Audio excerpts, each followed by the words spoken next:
Now be sure and check your instructions for whatever wallpaper you're using, as different wallpapers do require different soaking and curing times. But this one's ready to hang. And Kurt's got the ladder here. Okay. Help me get that. Okay. Careful. Super. All right. So we want to make sure that we've got 2 inches at the top. How are we along our edge there? Lining it up. Okay. Now we'll trim this piece a little later. The most important thing when positioning this first piece is that this edge line up along the line we put on the wall earlier. Then after it gets positioned, we take a brush and start smoothing the paper on the wall so that we work the bubbles and the wrinkles out toward the edges of the paper from the center.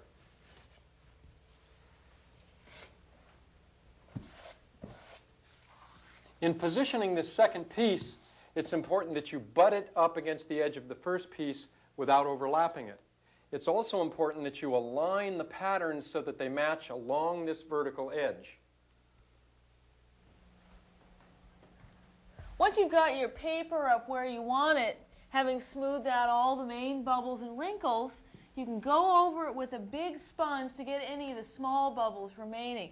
Now the nice thing about a big sponge is that it won't push the paste out like some of the heavier brushes can. You can also go over the seams with a seam roller, but wait about 20 or 30 minutes till after the paper's been hung. Another thing you want to remember is to wipe away any excess paste off your woodwork and the paper itself before it has time to dry.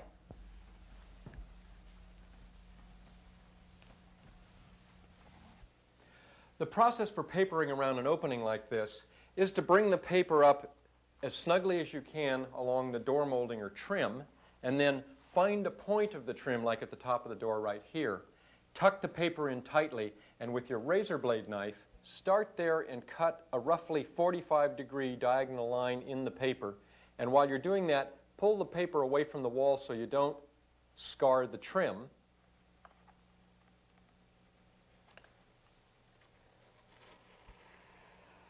Having done that, you can now fit the paper up even more snugly at this point and find other areas where you have to cut diagonal corners, like right here where the molding changes shape.